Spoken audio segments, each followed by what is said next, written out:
So it sounds like they are rethinking the more action-oriented approach that Resident Evil had taken, uh, culminating in this very action-heavy Resident Evil 6. It's funny because if you think about it, 4 was pretty action heavy. It was just good. 5 Yeah, was increasingly action heavy, and it was not so good. I mean, it was okay with co-op, but and then 6 was just not very fun. yeah, I didn't have a whole lot of fun with Resident Evil 5, but it was bearable with someone else to play it Yeah, alongside. Alone, I just dismissed it. I'd pop it in, I'd say, yeah, shot some zombies in the face. I've shot zombies in the face before, and then I put it down and walked away. Um, Resident Evil 6, I kind of felt similarly about, except it just wasn't even all that much fun to shoot the zombies in the face. I would say it was the opposite of fun. Like, you had me play that game, and I was like, "Please, no more, I kind of Conrad. had to make No you more." play that game, didn't I? Yeah, you have to say though, it's fun to get on your back and like knife zombies while you're like moving on your butt. You know, that's not every game lets you do that. I never saw the practical value to the ground roll thing in 6 the few times I tried to implement it. It just seemed, hey, I've got an idea. Why don't I go prone? It's like they thought people wanted to do last stands simply because it's the most popular Call of Duty mechanic. It's like what random elements from Western games that are popular can we misinterpret? Now they're talking about making it an open world game, which is like looking at Dragon's Dogma. Is that really where the series needs to go? Are they capable of that? Having played some of Dragon's Dogma, that's actually the thing. Going into it, I was like, yeah, this is going to be cool. It's open world. That was actually the thing I didn't like about from what I played. It's like, because it was just a pain to go anywhere, and it could have been better if it was more linear. But yeah, that could go really badly for Resident Evil. I mean, it could be awesome in theory. Any zombie game open world could be cool. But I don't know if I trust them doing it. But I think that the open world thing could be really interesting because it could offer some opportunities to tell some small scale stories, some large scale stories, and shake up the formula and still have it be survival oriented. That could really work. But I don't know. I mean, the last time they did zombies in an open worldish design was Dead Rising, and that was kooky and weird and fun, but I don't know if I'd want to play it Resident Evil themed. They'd probably reduce the zombie count. I mean, it wouldn't be about, like hordes of zombies, I don't expect. 'Cause Resident Evil isn't that kind of game. It's about the threat of the, 4 or 5 of them just being enough to overtake you. So, I think they need to go back and make more Dead Aims and Outbreaks. You remember those games? I think that'll set the bar low again, so people could get excited about like another like main Resident Evil. Maybe it just doesn't need to be that big of a budget game right now. If they were able to execute it for 6, I mean, I'm sure I don't even want to know how much money they spent on it. well, that's the other thing. Like, how do you keep the cost of an open world game down? They can collaborate with the War Z.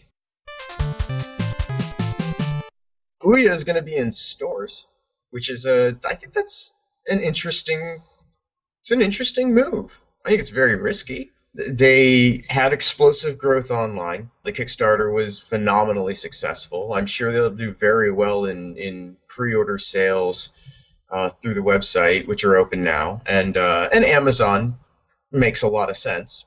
But they're talking brick and mortar, Target, Best Buy, Costco.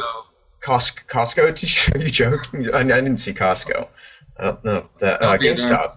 GameStop's gonna have it, and I just don't know if that's trying to expand too quickly. I worry that the product won't be adopted by the mass market. I feel as though the OUYA is the sort of thing that I would tool around with a little bit on the weekend. It's like a novelty to me as someone who games all the time and uses consoles and PCs frequently.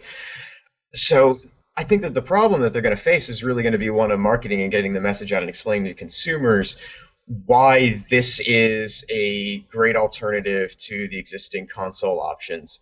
It's going to need a compelling library of games. They've got a whole huge list of really like strong partners announced to be involved in it, but it's still sort of up in the air about games and things of that nature.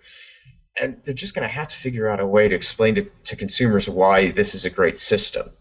Like if I had just seen this announcement without any context whatsoever that it was going to be an Amazon, Best Buy, or wherever else it's going to be, and I saw this thing, I would be like, I'm not buying that. I mean, it's going to be an uphill battle for this to be as successful as I think they want it to be, because they're treating it pretty seriously. And the weird thing is, it's not like a traditional console where like certain people are on board being like, this is going to be our first party exclusive. It's just kind of like a weird like third wheel where people are developing it when they have the time. Like, okay, here's our Assassin's Creed game that we made when we had the time to port it. Yeah, it does seem to be mostly ports at this point. Or else, I keep seeing it in Kickstarters where it's like, hey, if you fund me and you pay me just for the stretch goal, I'll also get this on OUYA. It's like, okay, that in Linux, okay. I wish it all the luck in the world. It would be so great to have a platform available that was popular enough that developers were making great games for it without some of the restrictions that some of the other platforms might have. Yeah. It'd be wonderful to have a console equivalent to the iOS store, I guess is what I'm saying. But, Can you use a 360 controller with this? Probably. I'm sure there will be drivers available and that will function. It's pretty much a standard at this point. I think there will be good reason to get their controller. I think their controller looks really neat. No, really? You think it looks neat? Yeah, I think it looks neat. OUYA buttons, like spelling out the name. Oh, I don't care about that. I don't care about the aesthetic stuff. I'm talking about the function. I like the idea of the touch screen and the it's not a visual screen. There's no display, but a touchpad in the middle of the controller. I think that could have some potential. It would be funny if that's what the next, it's rumored that Sony's has a new DualShock, or maybe it won't even be called DualShock, with a touchpad like that. That'd be funny if they ended up having very similar designs. I do think you could have some cool applications for that in game as far as just another control option. Well, I mean, Wii U's already taken the first step towards that real, kind of design by putting that big screen in the middle of it. I would not be surprised to see Sony follow suit in the next generation, and maybe it is heading that way. Maybe they're pioneers again, those cagey sons of bitches. Which Witcher? The Witcher. So you're the Witcher expert. You Oh yeah, I'm the Witcher. Conrad, tell us more. Mm-hmm. The guy who loves fantasy. Mm-hmm. Yeah, no, I've never played any of it. I think it's great that there's another fantasy RPG on the market. But it's just it never spoke to me. So yeah, I'm just gonna shut my mouth. But you've played them, right? I played the second one, and it was pretty. It had a lot of promise, but I guess when I played it, it wasn't patched up, so it was kind of buggy and a lot of little problems with the design. And the promise behind this one is that they're saying it's going to be 20% bigger than Skyrim, and it's going to be full of all this crap that you could go and do, which is awesome to hear about. But then I'm thinking, they barely managed to make a game of the size of Witcher 2. How are they gonna make a game with the layer of polish of Skyrim if they're making it even bigger than that game?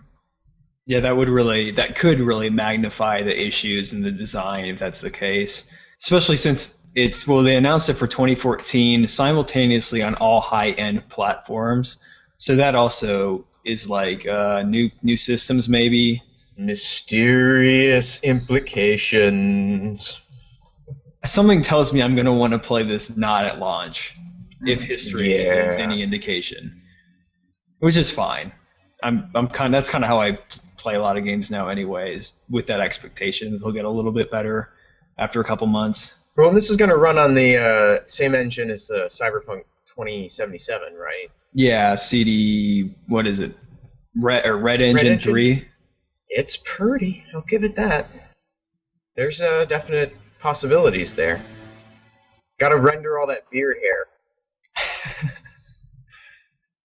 It better flow realistically in the wind, or I want my money back.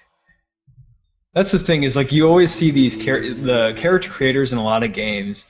It's just, if there are that many beard options, they're totally static once you have it in the actual game. It's sad. So that's why it didn't get perfect ratings. It just didn't have the beard tech that people wanted in 2010. Gotta get with the times. Actually, you know what's funny though? I just so clearly remember being a teenager and paying attention to the animation of hair in videos for Final Fantasy games and thinking that mattered to me. You are not alone, I'm sure. Oh, God, I was young and stupid. Now I'm just old and stupid.